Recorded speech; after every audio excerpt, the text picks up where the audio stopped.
김지현 감독님 나오시죠.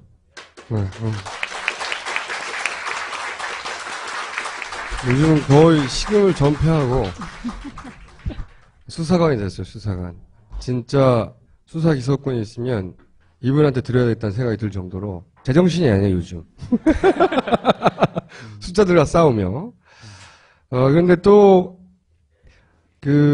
지난 시간에 이야기한 데서부터 또다시 새로운 걸 찾아낸 자료들이 존재하고, 이번 시간 말고 그 다음 시간에 또 다룰 것도 있대요. 오늘 다룰 것만. 고정 출연으로 계속 가실 것 같아요. 네, 당분간 계속 나오지 않으시겠는가 싶은데.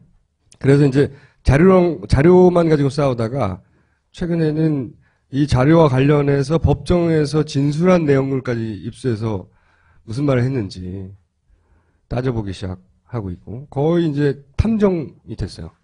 세월호 탐정이라고 불러줘야 된다, 이제. 세월 탐정이라고 부를까요? 오늘은 어떤 새로운 사실들을 말씀해 주시려고? 지금 세월호에 대해서 지금 재판이 진행 중인 건 다 아실 텐데요.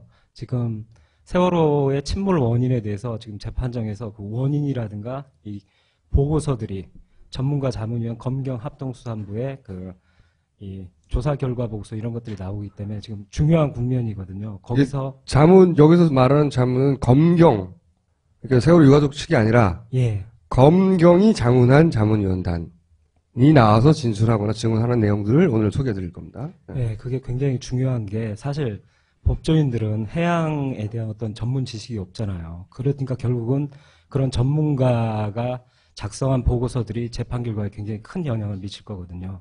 그렇기 때문에 이것들을 소개시켜 드려야겠다. 그래서 제가 거기서 중요한 핵심 사항들을 뽑아서 오늘 나갔습니다. 그런데 저희 첫 번째 지그재그 방송을 검사가 봤나 봐. 아마도. 그래서 그런 내용이 나와요. 첫 번째. 우리가 지난 시간에 했던 거를 잠깐 요약하면은 6초간 사도가 변했다. 정부 발표 자료에 따르면 1도씩 부드럽게 변했지만 기억나시죠? 실제로 COG 데이터를 보면 6초간 4도간 변침했고, 이것은 탈을 굉장히 많이 돌려야 된다. 15도 이상. 그 다음에 결국은 그래서 이 배가 정부 발표 자료대로라면 조금씩 돌아가가지고 자연스럽게 배가 돌아갔다. 한마디로 말하면 그런 데이터가 정부의 데이터고, COG 값을 보면 줄리차가 주장했듯이 지그재그로 운항을 하다가 왼쪽으로 크게 틀어서 돌았다. 예. 그리고 그 튼 각도를 볼 때 탈을 미리 넣어서 그 직전이 아니라 한참 전에 넣어서 배를 돌렸다. 그러니 이게 고의성이 있는 거 아니냐, 이런 의혹을 가져볼 만한 거 아니냐. 고의다라고 우리는 말하진 않았어요. 하지만 그 부분도 의심해봐야 되는 거 아니냐, 이런 이야기를 한 거고요. 지난 시간에는. 예. 근데 여기서 이제 검찰이 사고 이전에 지그재그 운항을 했다라고 질문을 합니다. 그와 같은 행위로 화물 이동이 크게 됐다. 감독님이 다 주장한 거죠. 이런 주장에 대해서 어떤 생각을 가지고 있는가. 이런 주장을 검찰이 받아들여서 동의했는지 몰라도 스스로는 질문을 했어요. 검경합동수사본부의 전문가 자문단 단장님에게. 그랬더니 뭐라고 그랬다고요? AIS를 항적으로만 이해하고 현재 배의 위치, 무게중심, 나가는 방향이라는 의무를 몰랐던 것이다. 황당무계하다라고 일축하셨습니다. 근데 이제 저는 이 단장님의 이야기가 좀 말이 안 된다고 생각하는 부분은 유도 용도 값도 있었고 헤딩 값도 우리가 다 다뤘단 말이죠. AS. 예. 의무를 다 알았었죠. 거꾸로 단장님이 우리 방송을 안 본 게 아닌가. 그런 생각 하나 들고, 자료를 또 찾다 보면은 선원이 한 얘기가 있습니다. 초반에. 지그재그 운항이 있었다고. 예, 그 자료를 보신 적 있어요? 저도 봤어요. 네. 선원이 방송에 나와서 배가 지그재그로 운항을 했다. 여러 가지 배에 문제가 있었다고 얘기하면서 그 얘기를 했거든요. 네. 그런 방송이 나갔어요. 근데 그때 당시만 하더라도 초반이었기 때문에 그게 뭘 의미하는지 몰랐죠. 저 선원의 입으로 지그재그 운항이 있었다는 얘기를 그냥 배가 뭐 이렇게 잘 마음대로 운전이 안 됐나 보다. 이 정도로 그때는 이해하고 넘어갔거든요. 그러니까 지그재그가 전혀 없었다고 단장님이 말하는 거는 사실은 선언도 얘기했고 자료로도 주장한 것에 대해서 굉장히 불성실하게 답변한 거예요, 이게. 왜 이렇게 답변한지 모르겠지만. 저도 모르겠습니다. 그래요? 근데 여기에 대해서 어떻게 보면 제 반론일 수 있겠는데요. 네. 왜냐하면 다시 이 기사들을 읽고 나서 속기록 같은 걸 보고 나서 제가 다시 전문가를 또 만났습니다. 네. 조류 얘기 저번에 드렸잖아요. 그렇죠. 조류의 바람, 영향. 조류, 뭐 이런 얘기. 네, CO2와 헤딩값의 차이는 조류라는 원인 바람인데 바람은 거의 안 불었다고 하니까 이제 조류가 가장 많았을 것 같아서 조류를 좀 더 깊이 파자. 그래갖고 또 전문가를 만나갖고 같이 자문을 드리면서 또 가르침을 또 받았습니다. 가르침을. 네. 네, 보니까 이게 이제 조류의 표시인가요? 네, 방향도 더 넣어갖고 더 디테일하게 하는 것을 조류가 이렇게 흘렀다? 예, 그때 당시 50분 그리고 40분 요 디테일한 또 데이터들이 다 있더라고요. 그래서 그분도 그걸 받고 그래서 이 벡터 값을 합쳐야 된다는 좀 어려운 말씀을 쓰시더라고요. 근데 알고 보니까 그렇게 힘든 건 아니고 가는 속도 내가 이쪽으로 달려가고 있으면 달려가는데 옆에서 조류라는 애가 이렇게 밀면 그 힘이 합쳐져서 내가 왼쪽으로 약간 비스듬히 가게 되잖아요. 그 힘을 각도를 갖고서 힘을 합성해야 된다. 그런 되게 단순한 얘기예요. 고등학교 물리 시간 이후로 들어본 적이 없는 벡터값. 네, 저도 그랬어요. 고등학교 벡터라는 말 들으니까 처음엔 겁먹었는데 아 별게 아니구나라는. 그러니까 요 힘과 요 힘을 합쳐서 새로 발생되는 위치와 속도. 그 편차가 바로 네. 헤딩과 COG를 결정하거든요. 내가 달려가는 힘 그리고 옆에서 조류가 미는 각도에 의해서 그 힘이 합성돼 갖고 헤딩과 COG의 어떤 그 격차들이 나타난다 이 얘기를 하면서 그 노트 이런 걸로 계산하시는 방식을 하시면서 검증해 주셨어요. 조류의 방향성과 속도는 발표돼 있으니까. 예, 이미. 다 데이터로 나와 있는 겁니다. 그래서 벡터로 해서 합성하는 걸 갖다 가르침을 받고 거기서 해서 또 데이터를 냈습니다. 그랬더니 예.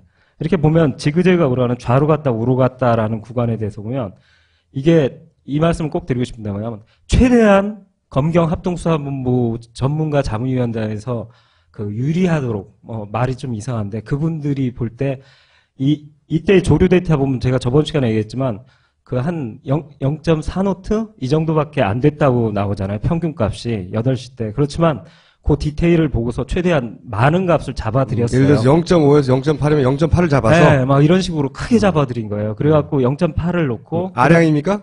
예. 아량입니다. 그래갖고 이 배가 올 때 속력도 사실 18노트에서 잘 아시겠지만 17노트로 줄어드는데 그냥 17.5노트로 또 동일하게. 이것도 줄여줬어요. 최대한. 그래서 조류 때문에 최대한 배가 많이 흔들리도록 계산했다는 거죠. 예, 그렇죠. 조류도 최대값을 제대로 주고 속력도 18노트에서 17.5노트로 변했다면 17.5노트로 주고 이런 식으로 최대한 계산을 해봤더니 허용폭으로 그랬더니 계산해봤더니 편차가 이 각도상 1.5도밖에 안 나요. 요 계산상으로는 구간에서 예 요 구간에서는 많이 줘도 최대한 그러니까 해줘도. 배가 원래 가고자 하는 방향과 상관없이 조류 때문에 이게 배가 흔들려가지고 예, 편차가 생기더라도 벡터 값을 이렇게 계산하는 거라는 걸 전문가로부터 듣고 예 그 전문가는 직업이 뭡니까? 예? 전문가. 예. 뭐 항해사일 수도 있고 뭐 선장일 수도 있고 뭐 교수님일 수도 있고 예, 그런 분이죠. 보호 차원이라는 거 있잖아요. 기사 쓰시는 분들. 취재원 보호 차원에서 아니 뭐 한 성도 안 전문가, 나오는데 직업만 가지고 어떻게 알아요? 한 교수는이라고나 한 오래 항해사. 항해를 하신 분. 오래 항해를 하신 예, 분이요? 그리고 뭐 교수님도 다 이렇게 계산을 하시더라고요. 오케이. 벡터 값으로 해가지고. 그래서 그렇게 가장 조류 영향을 많이 받도록 수치를 넣어서 계산했음에도 불구하고 1.5도밖에 안 나왔다. 1.5도밖에 안 난다라는 거죠. 실제로는 사도가 문제였던 거죠. 그러니까 조금 이따 보실 텐데 헤딩과 COG의 격차 나면 저번에 선장님이 얘기하신 네. 것처럼 4노트 이상의 힘으로 옆에서 밀어 제쳐야지 헤딩은 똑바로 가려고 하는데 나는 왼쪽으로 4도 이상 이 왼쪽으로 가버리게 되는 효과가 나는데 얘는 보시면 알겠지만 많이 남았자 얼마인데 이거 이제 회전 구간까지 해갖고 이제 두 개를 보여드릴게요. 보면 이쪽에서 좌로 갔다 우로 갔다 보면 많이 줘봤자 1.5도 이 정도밖에 안 나요. 그리고 좌로 이렇게 가다가 좌회전했다 우회전으로 트는 것도 보면 편차가 1.6도 이 정도밖에 데이터상에 안 나요. 근데 보시면 알겠지만 그 47분, 48분을 보면 5도 이상 나 있잖아요. 그러면 여기서 답변을 해주셔야 돼요. 아니 바람도 아니고 바람도 아니고 조류도 아닌데 배가 네.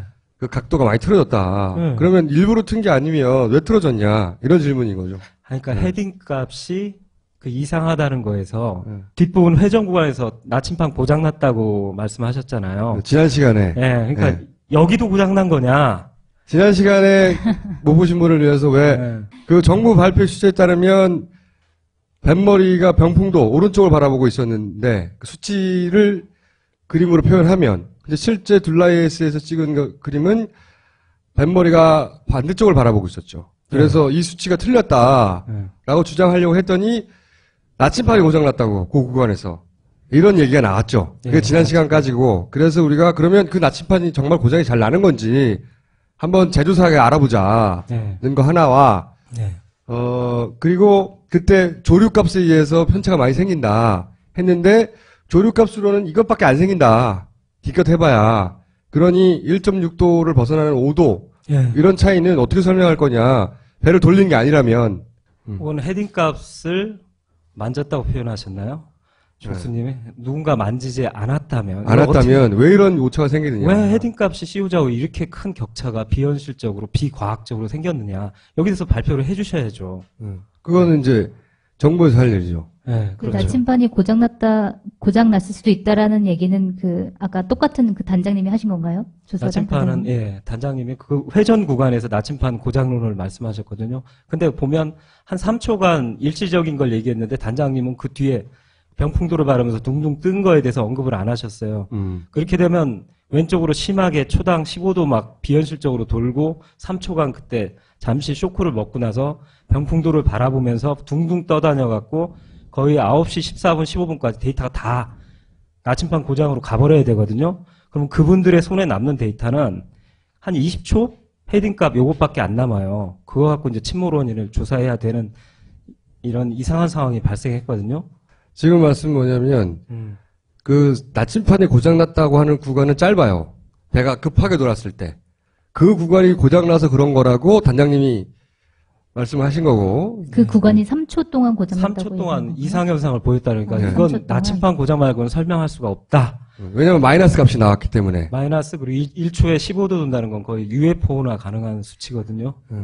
그러니까 UFO라고는 할 수 없잖아요. 그러니까 뭔가를 설명해야 되니까 거기서 또 질문도 나왔어요. 조작 가능성이 있느냐 뭐 해서 조작 가능성은 없다. 그러니까 둘 중에 하나밖에 없잖아요. 예. 정말 나침반이 고장 나서 그런 이상한 수치가 나왔거나 아니면 숫자를 조작하다가 잘못했거나 둘 중에 하나밖에 없는데 네. 그때 이제 저희가 보여드린 사진 둘라이에스 사진에서는 뱃머리가 왼쪽을 보고 있다. 근데 그 뒤에 숫자는 오른쪽을 보게 나왔다. 그러니까 그 짧은 구간만 고장난 게 아니라 고장났다면 전체 뒤에 다 고장난 거 아니냐. 다 날려야죠. 다 날려야 되는 거죠. 예. 근데 그리고- 단장님은 뒷구간에 대해서는 얘기를 안 했다고요. 아직 언급 그리고 안 했어요. 앞구간에 아직은. 대해서도 사실 얘기 안 한 거잖아요. 지금 앞구간 이 지그재그 구간, 운항한 네.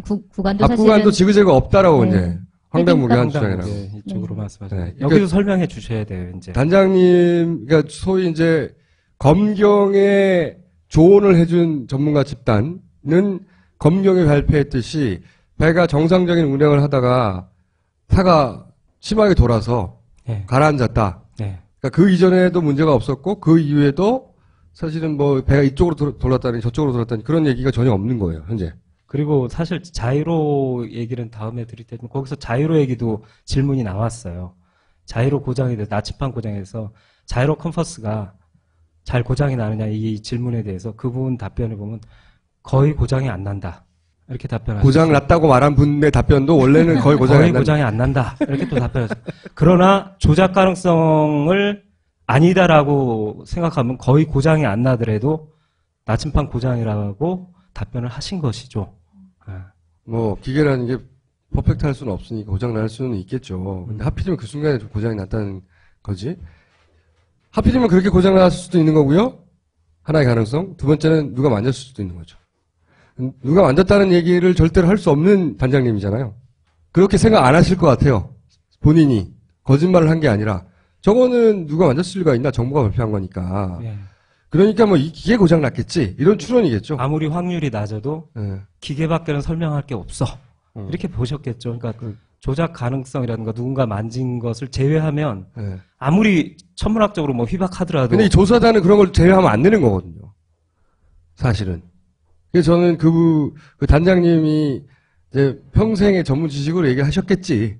예. 당연히. 그렇죠? 양심에 기반하여 하셨겠으나 어떤 가능성에서 배제하지 말라고 조사단이 있는 거잖아요. 그렇죠. 네. 예. 근데 그 조작 가능성을 배제하니까 거의 고장이 안 나는 얘가 고장 나야 되는 거지 지금. 그거밖에 안 남는 거죠. 그거밖에 안 남은 거다라고 저는 이해가 됐어요. 그게. 고장 났을 수도 있어. 그래서 저희가 그 부분은 따로 제작사나 유명 회사들을 통해서 이게 배가 획 돌면 획 고장 나요 이게? 이런 질문들을 하고 있는 와중 조사 중입니다. 네. 예. 조사 중이고 답변이 다음 시간에 오면 또 나오겠죠?